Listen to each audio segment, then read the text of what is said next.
नमस्कार दोस्तों, स्वागत है आप सभी का डिफेंस स्कोप पर, जहां हम बात करते हैं भारत के मिलिट्री अचीवमेंट्स, डिफेंस अपडेट्स और स्ट्रेटेजिक पार्टनरशिप के बारे में। तो चलिए शुरू करते हैं बिना किसी देरी के। दोस्तों, भारत और वियतनाम के बीच एक बहुत ही बड़ी डिफेंस डील फाइनलाइज होने के करीब है, जो दोनों देशों के रिश्ते और सिक्योरिटी कोऑपरेशन को एक नए दौर में ले जाएगी। ये डील है BrahMos supersonic cruise missile system के लिए, जिसका वैल्यू करीब $700 मिलियन तक है। अगर सब कुछ सही रहा तो अगले कुछ महीनों में इस पर हस्ताक्षर भी हो जाएंगे। अब बात करते हैं ब्रह्मोस मिसाइल की खासियत की। ये मिसाइल दुनिया के सबसे एडवांस्ड और reliable supersonic cruise missile systems में से एक है। इसका रेंज 400 किलोमीटर प्लस है और ये लैंड, सी और एयर प्लेटफॉर्म से लॉन्च की जा सकती है। इसकी सबसे बड़ी स्ट्रेंथ है इसका सुपरसोनिक स्पीड, जो एनिमी के लिए इसे इंटरसेप्ट करना लगभग इम्पॉसिबल बना देती है। वियतनाम के लिए ये डील स्ट्रेटेजिक सिग्निफिकेंस रखती है। उनकी आर्मी और नेवी दोनों के लिए ब्रह्मोस मिसाइल प्रोवाइड की जाएंगी। भारत ने सिर्फ मिसाइल देने की बात ही नहीं की है, बल्कि ट्रेनिंग और इंफ्रास्ट्रक्चर सेटअप के लिए भी पूरा सपोर्ट देने का ऑफर दिया है। इसका मतलब ये है कि वियतनाम सिर्फ एक मिसाइल सिस्टम नहीं, बल्कि पूरा इकोसिस्टम एक्वायर करेगा, जो उनकी मिलिट्री कैपेबिलिटीज़ को इन्हेंस करेगा। वियतनाम जैसे पार्टनर के साथ कोलैबोरेशन करना हमारे लिए भी बेनिफिशियल है, क्योंकि ये रीजनल स्टेबिलिटी और चाइना के ग्रोइंग इन्फ्लुएंस को काउंटर करने में मदद करेगा। आगे के दिनों में अगर ये डील फाइनलाइज होती है तो दोनों देश अपनी डिफेंस टाइज को नए ऊंचाइयों तक ले जाएंगे। तो आपका क्या कहना है इस खबर के बारे में कमेंट सेक्शन में जरूर बताइए। अब बात करते हैं डीआरडीओ की एक और बड़ी इनिशिएटिव की, जो टैक्टिकल बैटलफील्ड कैपेबिलिटीज़ को नए लेवल पर ले आ रहा है। डीआरडीओ ने अपने प्रलय टैक्टिकल बैलिस्टिक मिसाइल का एक एक्सपोर्ट वेरिएंट डेवलप करने की तैयारी शुरू कर दी है। ये वेरिएंट MTCR के नॉर्म्स को फॉलो करते हुए 290 किलोमीटर का रेंज रखेगा, जो एक्सपोर्ट के लिए परफेक्ट है। प्रलय मिसाइल एक वर्सेटाइल और हाई प्रिसीजन वेपन सिस्टम है, जिसका स्टैंडर्ड वर्जन 150 से 500 किलोमीटर तक का रेंज कवर करता है, लेकिन नॉन MTCR कंट्रीज़ को एक्सपोर्ट करने के लिए इसका रेंज कैप किया गया है। ये मूव भारत के डिफेंस एक्सपोर्ट एम्बिशन को बूस्ट करने के लिए एक स्ट्रेटेजिक डिसीजन है। एक खास बात यह है कि आर्मेनिया जैसे देश पहले ही इस मिसाइल के लिए अपना इंटरेस्ट दिखा चुके हैं।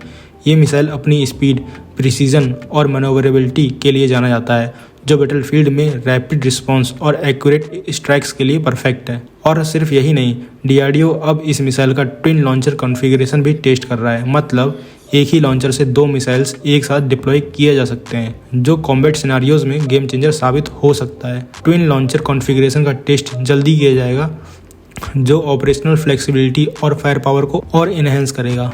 दोस्तों, ये डेवलपमेंट सिर्फ एक्सपोर्ट तक सीमित नहीं है। इसका डोमेस्टिक वर्जन, जो 500 किलोमीटर का रेंज रखता है, ऑलरेडी हमारे आर्म्ड फोर्सेस के आर्सेनल में एक इम्पॉर्टेंट रोल प्ले कर रहा है। ये मिसाइल हमारी बॉर्डर सिक्योरिटी और स्ट्रेटेजिक डिटेरेंस के लिए बहुत ही इम्पॉर्टेंट है।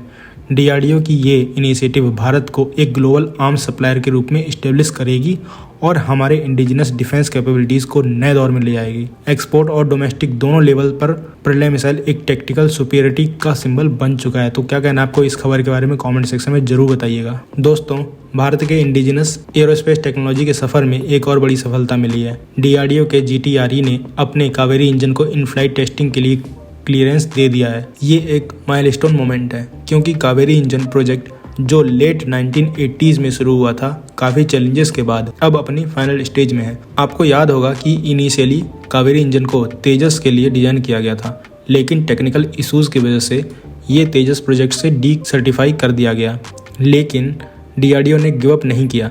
इस इंजन का एक ड्राई वर्जन पर काम किया गया, जो अनमैन्ड एरियल व्हीकल्स जैसे घातक स्टील्थ UCAV के लिए परफेक्ट है। रिसेंट के टेस्टों में ये इंजन हाई एल्टीट्यूड सिमुलेशंस और ग्राउंड ट्रायल्स में काफ़ी प्रोमिसिंग रिजल्ट दे चुका है। ड्राई थ्रस्ट आउटपुट लगभग 49 से 51 किलोमीटर तक पहुंच गया है, जो UAV एप्लीकेशंस के लिए सूटेबल है।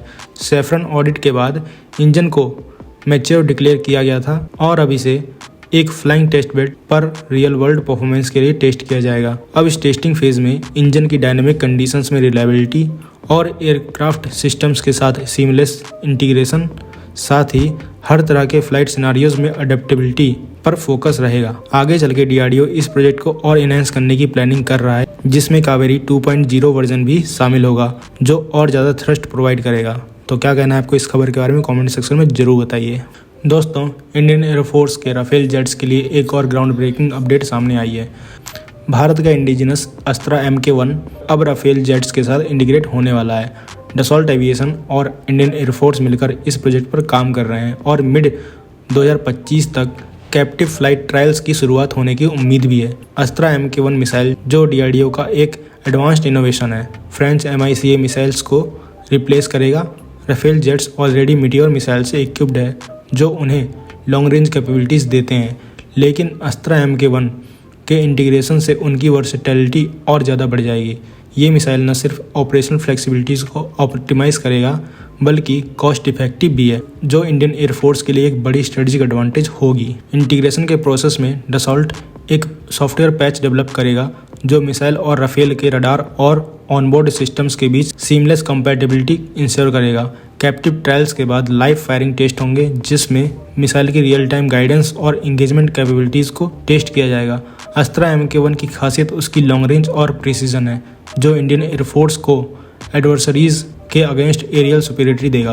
भारत का डिफेंस इकोसिस्टम अब नए और पावरफुल लेवल पर पहुंच रहा है। तो क्या कहना है आपको इस खबर के बारे में कमेंट सेक्शन में जरूर बताइए। दोस्तों अब चलते हैं अपनी आखिरी खबर की तरफ। तो रेड सी के ऊपर एक चौंकाने वाली घटना हुई है जब 2 US नेवी के पायलट्स अपने FA-18 फाइटर जेट से सेफली इजेक्ट करने में सफल रहे। ये घटना तब हुई जब उनका एयरक्राफ्ट गलती से USS Gettysburg guided missile cruiser के द्वारा शूट डाउन किया गया।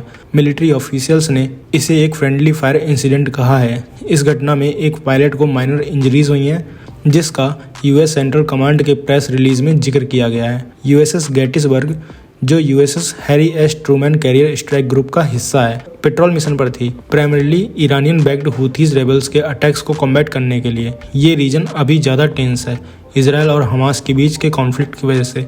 इस घटना के कुछ दिन पहले ही US मिलिट्री ने प्रिसीजन स्ट्राइक्स की थी यमन में हुथी रेबल्स के मिसाइल स्टोरेज और कमांड फैसिलिटीज़ पर। साथ ही उन्होंने काफ़ी ड्रोन्स और एक एंटी शिप क्रूज मिसाइल को इंटरसेप्ट करके डिस्ट्रॉय किया। ये एक्शंस रीजन में US प्रेजेंस और कॉम्बैट रेडीनेस को दिखाते हैं, लेकिन फ्रेंडली फायर जैसे इंसिडेंट के रिस्क भी अंडरलाइन करते हैं। ये सिचुएशन मिलिट्री ऑपरेशंस के कॉम्प्लेक्सिटीज़ और हाई स्ट्रेस कंडीशंस को समझने के लिए एक स्टार्क रिमाइंडर है। फ्रेंडली फायर इंसिडेंट्स के प्रिवेंशन के लिए ट्रेनिंग और कम्युनिकेशन प्रोटोकॉल्स में और इम्प्रूवमेंट्स की ज़रूरत है। तो दोस्तों ये थी आज की डिटेल्ड अपडेट्स हमारे भारत के डिफेंस और इंटरनेशनल स्ट्रेटजीज़ के बारे में। अगर आपको ये वीडियो इन्फॉर्मेटिव लगा हो तो लाइक करें, शेयर करें और चैनल को सब्सक्राइब करना ना भूलें। आपका सपोर्ट हमें और बेहतर कंटेंट बनाने के लिए मोटिवेट करता है। मिलते हैं नेक्स्ट वीडियो में। थैंक्स फॉर वॉचिंग एंड जय हिंद, जय भारत।